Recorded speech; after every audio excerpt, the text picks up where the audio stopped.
नमस्कार। आप सभी को प्रथम तो गणपति चतुर्थी की आने वाला दिन है, उसके आपको सबको बहुत बहुत शुभकामनाएं।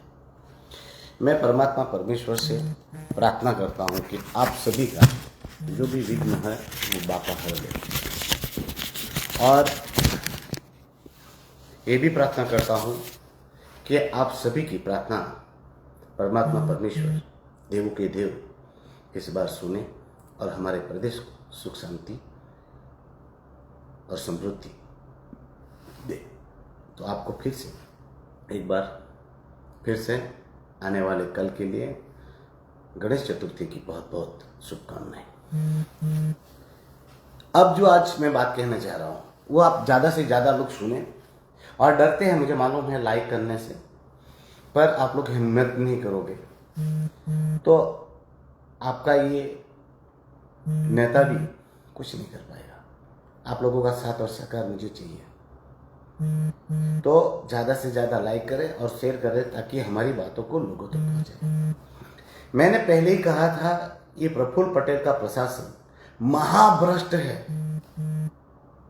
मैंने कहा था कि दमन दीव और दादरा नगर हवेली का जो प्रशासन है वहां अलीबाबा और 40 चोर की टीम काम कर रही है, जो हमारे दमन दीव और दादरा नगर हवेली में गरीबों को लूट रही है, नोच रही है और उनको बर्बाद कर रही है। और आज जो मैंने बात कही थी वो बात पर मुहर लगी। मैं आज विस्तार से बात कहना चाहता हूं, पर आज की घटना आपके सामने लाना चाहता था। आज दमन में एक पीएसआई के सहित 8 जितने पुलिसकर्मियों पर अंडर सेक्शन 140 बे 308/7 3/5 भारतीय नागरिक संहिता के अनुसार ये सारे गुना दर्ज किया गया है। 140(2) क्या होता है भारतीय नागरिक संहिता का, वो आपको बताना चाहता हूं। अपहरण, जब आदमी अपहरण करता है और उसके रिलेटेड कृत्य करता है तो 308/7 यानी लोगों को धमकाकर, डराकर उग्रणी करना, एक्सटॉर्शन उसे कहते हैं। और 3/5 ये सारी कलम भारतीय नागरिक संहिता की में है। उसमें एक पूरा समूह एक मोटिव के लिए किसी को प्रताड़ित करे या कुछ भी करे तो उसका ये कृत्य को कहा जाता है, उस पर लगती है धारा 3/5। मैं ये कहना चाहता हूं, जिम्मेवारी से कहना चाहता हूं, ये सारी सेक्शन जिसमें 10 साल से लेकर आजीवन कारावास तक की सजा होने की बात मुझे बताई हमारे टेक्निकल टीम ने। मैं कानून का इतना विशेषज्ञ नहीं हूं, मगर आप सब देख लीजिए, इसमें बेल का भी प्रोविजन मुझे नहीं लगता मिलता है, और सामान्य आदमी को मिलता भी नहीं है। पर अब मैं आपको ये बताना चाहता हूं, ये एफआईआर हो गई, फिर भी पुलिस प्रशासन इस बात को छुपा क्यों रहा है? क्यों छुपा रहा है? ऐसे तो छोटे छोटे गरीब लोगों को डराने के लिए, धमकाने के लिए फोटो खींच के उनके फोटो सर्कुलेट किए जाते हैं। वो बेचारा यूट्यूबर को डराने के लिए, धमकाने के लिए अपने फोटो, छोटे से केस के लिए आपने फोटो सर्कुलेट कर दी। तो अब दमन दीव और दादरा नगर हवेली की पुलिस को क्या सूझ जाता है? क्यों अपने अधिकारियों का फोटो सर्कुलेट नहीं कर रहे? क्यों पब्लिक नहीं कर रहे?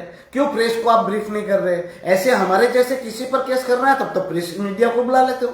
हाँ, प्रेस में कुछ लोग बहुत ही दलाल है, दलाल किस्म के हैं, और ये कोई लिखने वाला नहीं है, ये कोई लिखने वाला नहीं है, मुझे जानता हूं। इसलिए मैं सोशल मीडिया के माध्यम से लोगों को रिक्वेस्ट कर रहा हूं कि ज्यादा से ज्यादा शेयर कीजिए, क्योंकि हमारे यहाँ चाटुकार, महाचाटुकार और महादलाल किस्म के पत्रकार है। कुछ लोग जो अभी मेरी बात का खंडन भी करने लगेंगे कि प्रशासक प्रफुल्ल पटेल का क्या। भाई साहब, जब क्रेडिट उनको मिलता है तो उनको ये श्रेय क्यों नहीं मिलना चाहिए? प्रशासक कौन है? और जो 15 अगस्त को क्या बोल रहा था અરે મિત્રો, કોઈ પણ કંપનીમાં ફેક્ટરીઓમાં હત્યાખોરી કરે તો મને કહેજો. આ કંપનીઓમાં उघराणी करे तो मने केजो. प्रशासक प्रफुल्ल भाई, ये किया है, अब किसका इंतजार हो रहा है? इन्होंने तो कहने की बात कहाँ है, उन्होंने तो एफआईआर कर दी. अब एफआईआर से ज्यादा आपको क्या चाहिए? तो आपको प्रशासन को चाहिए था कि इन अधिकारियों को तुरंत से तुरंत सारे लोगों का पार्टी पकड़ा के फोटो सर्कुलेट करते, आपकी पुलिस प्रेस ब्रीफिंग देती. ये कोई मैटर पहली थोड़ी है, ये पहली मैटर है. दमन दीव में जब से प्रशासक प्रफुल्ल पटेल आए, मैं आपको कितनी सारी घटनाएं बता सकता हूं. चलिए, वो घटनाएं पुलिस रिकॉर्ड पे नहीं आती है. क्यों? क्योंकि आप सब जानते हैं. मगर मैं 2 महीने की 2 घटना बताता हूं. जब से ये केतन बंसल जी एसपी बने, लगभग मुझे पूरा टाइम मालूम नहीं, पर वो भी मेरे संज्ञान में आया था. किसी गुजरात के व्यक्ति को उन्होंने रिकॉर्डिंग करने से पुलिस ने रोका और उसका मोबाइल जब्त कर लिया और उससे 5,000 रुपया हफ्ता लिया. जिसकी मैं बाहर था तो मैंने तुरंत उनको फोन मुझे आया तो रिसीव किया. मैंने केतन बंसल जी को ये मैटर भी बताया और उनका फोन नंबर भी दिया, और उस पर भी केतन बंसल जी ने एफआईआर किया और 2 जितने पुलिस कर्मियों को पहले भी 2-3 महीने पहले निलंबित कर चुके थे. मगर किसी मीडिया ने, मुझे याद नहीं कि किसी ने छापा हो, क्योंकि वहां तो पापा की, काका की, अली बाबा की चाटुकारिता करनी है, चाटना है. अब तो जूते भी चाट चाट के घिस डाले. हाँ, ये भाई साहब ने दूसरा मस्त बड़े अधिकारी को पकड़ा, और ये जो अधिकारी इसमें पीएसआई का नाम आ रहा है, उस पर मैं अगर गलत नहीं हूं तो सीबीआई ने भी ऐसा ही एक केस रजिस्टर किया था. मैंने नहीं, सीबीआई ने केस किया था मुख्य आरोपी बनाकर. पर दुखद है, वो केस डिस्चार्ज हो गया. मुख्य आरोपी डिस्चार्ज हो गया और दूसरा जो सह आरोपी था उस पर वो केस चल रहा है. आप देखिए, मतलब किसने उसको बचाया? आप लोग देखिए, मुख्य आरोपी जिसपे सीबीआई ने एफआईआर की, लूफो छोड़े जाते हैं. तब जाके मैं कोर्टों का बड़ा सम्मान करता हूं, कोर्टों का बहुत आदर करता हूं, और माननीय कोर्ट के जो वर्डिक्ट होते हैं वो सम्मानीय होते हैं. मगर पुलिस या विभाग कोताही कर देते हैं एविडेंस देने में, और जानबूझकर ऐसी एफआईआर बनाते हैं जैसे वो एक्यूज बच्चा है. तो कोर्ट इसमें क्या करेगी? कोर्ट तो बेचारी जो एविडेंस दिखेगा उस हिसाब से वो अपना जजमेंट देखेगी. उनको पता होता तो भी ये लोग तो जो दस्तावेज है, जो एविडेंस है, उस पर कार्यवाही करते हैं. अगर आज मैं सांसद बना हूं तो ये माननीय कोर्टों की वजह से, नहीं तो मेरी जिंदगी तो कब की जहन्नुम कर देते. मगर जितने भी जजेस आए उनकी विशेष रहम रही, उन्होंने निष्पक्षता से मेरे वर्डिक्ट दिए, इसलिए मैं कोर्ट का बहुत सम्मान करता हूं. पर यहां खेल जो है वो हमारा प्रशासन करता है. देखिए, आज का ही देख लीजिए, आज का केस हो गया, एफआईआर हो गई, सुनने में आ रहा है आरोपियों को पकड़ा भी गया है, बिठाया भी गया है, मगर कोई प्रेस नोट नहीं, कोई जानकारी नहीं. किसको बचाया जा रहा है? क्यों बचाया जा रहा है? अब पुलिस वाले हत्याखोरी करेंगे, उग्राणी करेंगे, गुंडागिरी करेंगे. कोई गुंडागिरी कर से, उग्राणी कर से तो हूं क्या? आपको अभी लकवा मार गया प्रशासक जी, या पोलियो हो गया क्या? आपका तो भाग नहीं है इसमें. किसी ने मुझे ऐसा बोला कि ऊपर तक हफ्ता जाता है, तो कहां तक जाता है? क्या आप तक तो नहीं आता? बाकी लोगों ने मुझे बताया कि छोटी छोटी बातों में भी प्रशासक के पास कुछ कुछ आता है. कुछ आता है क्या प्रशासक जी? मुझे नहीं पता इसका. मैं इस बातों का पूरा वो नहीं कहता कि प्रशासक को हफ्ता जाता ही है, पर इसकी जांच हो तो प्रशासक जी आपका भी कुछ तो रोल उसमें हो सकता है. बाकी ये तुरंत हो जाना चाहिए.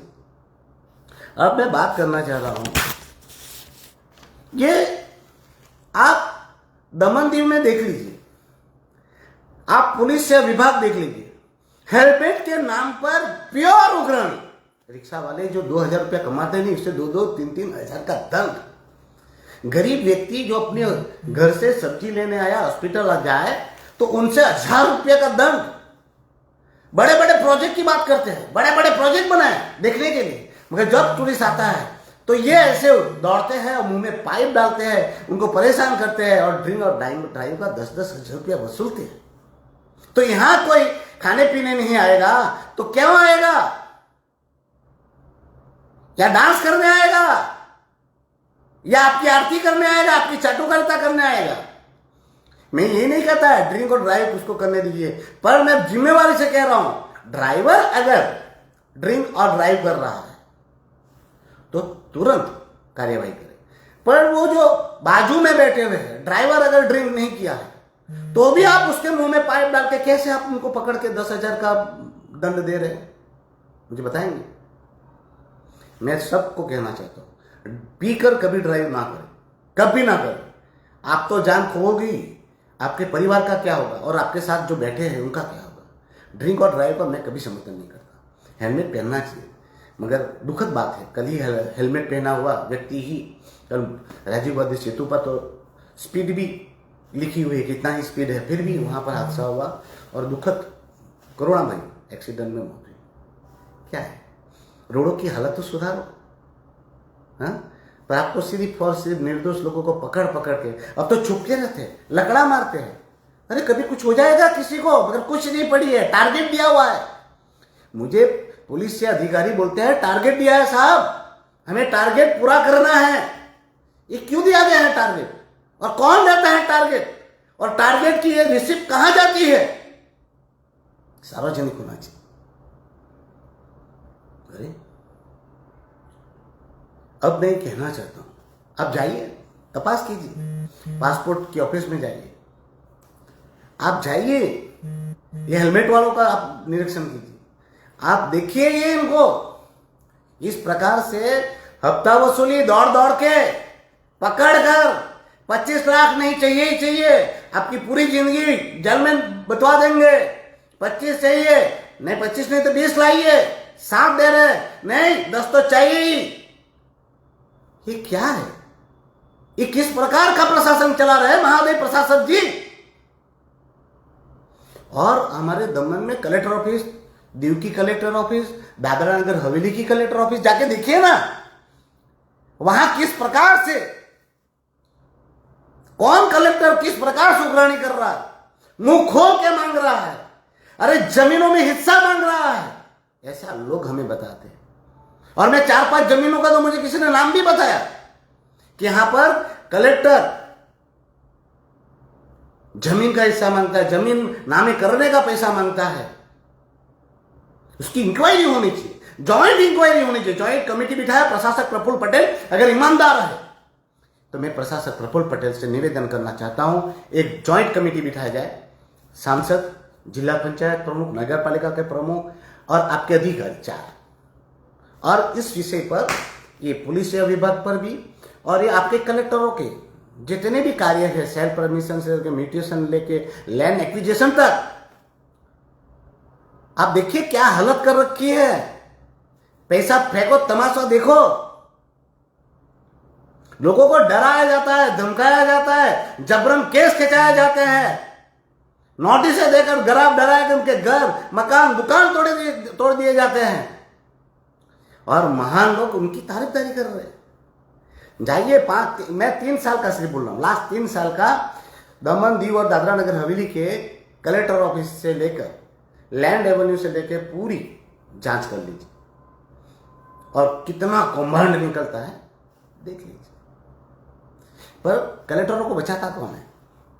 कलेक्टर की खुद की बदली हो चुकी है, तो इसको क्यों बचाया जा रहा है? कौन बचा रहा है?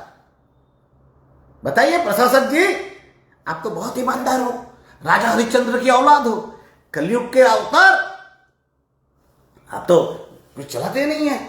भले टेंडरों में 45% ऊपर जाए, रिवीजन करे, एक टेंडर ही बार निकले, सीबीआई चल रही है, और मुझे विश्वास है 5 से 7 हजार करोड़ का कांड निकलने वाला है, और तभी लोगों को विश्वास आएगा अली बाबा और 40 चोरों की टीम का जनाजा कैसे निकलता है। पूरी इंक्वायरी चल रही है। पर मैं ये कहना चाहता हूं, पीएसआई पर एफआईआर हो गई, चुपचाप, इसकी भी सेवासा बदली हो गई थी, क्यों नहीं बदला जा रहा है? कलेक्टर की बदलियां हो गई है, क्यों नहीं बदला जा रहा है? हाँ, इंक्वायरी होनी चाहिए। और आप अगर वो है लूट मचा के रखी है, और कौन मचा रहा है मुझे नहीं मालूम है। ये सब कैसे केस जो हुए हैं आज, अभी वो सेशन ट्राइब है जिसमें अरेस्ट करे तो उनकी जामीन मुझे नहीं लगती कि होगी। और सलाम है इस एसपी को, केतन बंसल जी को, नमन भी है, सलाम भी है, जिसने कोशिश की। उन्होंने अपने ही विभाग के ऐसे अधिकारी पे एफआईआर की जिनके लिए कहा जाता है कि ये प्रफुल्ल पटेल का टारगेटेड व्यक्ति है, जो हम जैसे लोगों को टारगेट करने के लिए उसको रखा है, इसलिए उसका पूरा हाथ है, इसलिए उसको बचाया जाता है, ऐसा लोग कह रहे हैं, जिसकी इंक्वायरी होना बहुत जरूरी है। फिर भी केतन बंसल जी ने ऐसे व्यक्ति पर भी केस किया, इसके लिए नमन है। पर केतन बंसल जी का भी ये पानी मापा जाएगा। माप मारे जो प्रशासक जी, कौन माप में नहीं रह रहा है? किसका माप में नहीं रह रहा है? कौन गाड़ियों का स्टंट करता है? कौन एक ही गाड़ी कर लेकर के निकलता है? कौन हफ्ता लेता है? 9-9 साल से आप क्या कर रहे हो? क्यों हफ्ताखोरी बंद नहीं हुई?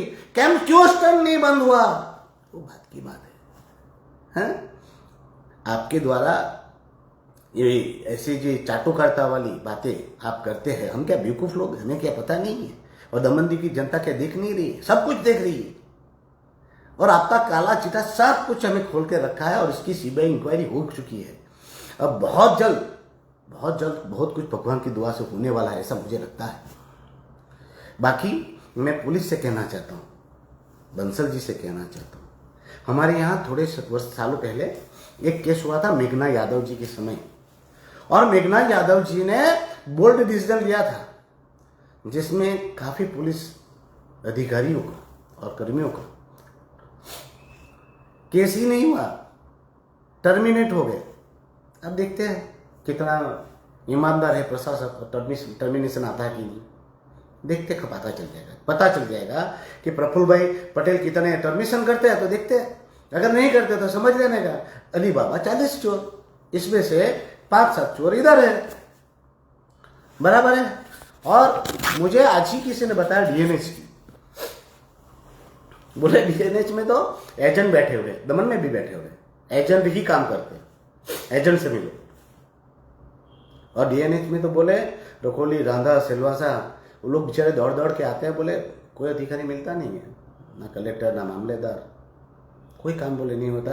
अगर आप एजेंट को बोलोगे तो बोले हो जाएगा, ऐसा मुझे जानकारी मिली, इसकी भी इंक्वायरी होनी चाहिए। दुख तो ये बात का था कि आज मुझे सिलवासा से किसी ने बताया कि लैंड एक्विजिशन जिस गरीबों का होता है, जिनकी जमीनें हड़पी जाती है, मैं ये कहता हूँ, उसमें भी उन लैंड एक्विजिशन में भी उनका जो कंपेंसेशन का चेक देना होता है, उसमें भी कमीशन मांगा जाता है। बोलो, और इस प्रकार से लूट मचाई जाती है, और प्रशासक को फंड पर चढ़कर मंच पर बड़ी बड़ी बातें कर रहा था। प्रशासक प्रफुल्ल पटेल जी, नैतिकता हो तो चुल्लू भर पानी लो और डूब मरो, और तुम्हारा भी वक्त आने वाला है, बहुत जल्द आने वाला है, और इसी प्रकार से पुल खुलेंगे। और दुख होता है हमारे दमन के कुछ नेताओं को, कुछ पार्टी के नेताओं को, पंचायतों के सरपंचों को, जिला पंचायत और नगर पालिका के मेंबरों को, अध्यक्षों को, पार्टी के अध्यक्षों को शर्म आती है कि ऐसे व्यक्ति को सर्टिफिकेट दिया जा रहा है कि प्रशासक प्रफुल्ल पटेल बहुत अच्छा काम कर रहे हैं। उनके विनाश काल को, ऐसे काल को, भ्रष्टाचार से लिप्त काल को अमृत काल बताया जा रहा है। शर्म करो, तुम लोगों ने इसलिए चुनाव जिताया था कि तुम सरपंच सब लिख के दे दो। फिर कहते प्रफुल्ल भाई को हटाने के लिए एमपी ने बोला था, अरे एमपी लड़ रहा है, पर तुम जैसे हरामखोर, कहूंगा हरामखोर लोग जो चुनाव जीत के आए हैं, वो लिख के देते हैं कि हमारा बाप बहुत अच्छा काम कर रहा है, तो एमपी क्या करेगा? एमपी पार्लियामेंट में लड़ रहा है, मिनिस्टरों को मिल रहा है, लोगों के साथ धरना कर रहा है। जब ये निकालने की बात आती है तब लिख के दे देते हो। आप लोगों को लकवा नहीं मार जाता है? आपको पोलियो नहीं हो जाता है? आपको शर्म नहीं आती है? दमन दी की जनता को नम्र हाथ जोड़कर विनती के साथ कहना चाहता हूं, जागो। मैं ये नहीं कह रहा हूं मेरी ओर से लड़ो, मगर ये पार्टियों की ओर से मत लड़ना भाइयों। और ऐसे व्यक्ति को चुनाव जिताना जिसका कुछ ना हो, गरीब हो भले चलेगा पर ईमानदार हो, और गांव वाले उसको खड़ा करके पहले कसम खिलाना कि तू डरेगा नहीं और प्रशासन के प्रेशर में आके साइन नहीं कर देगा, हमारे हक और अधिकार की लड़ाई के लिए तू खड़ा रहेगा। ऐसे व्यक्ति को चुनना जो आपके हक और अधिकार के लिए खड़ा हो, आपके लिए लड़े और मुझे भी साथ और सहकार दे। आपका सेनापति कितना भी बड़ा हो, कितना भी मजबूत हो, कितना भी सूरवीर हो, मगर सेना अगर साथ नहीं देगी तो सेनापति कुछ नहीं कर पाएगा। बस यही कहना है आप सबसे, जागृत बनो, समझदार बनो और ऐसे लोगों को सबक सिखाओ। धन्यवाद।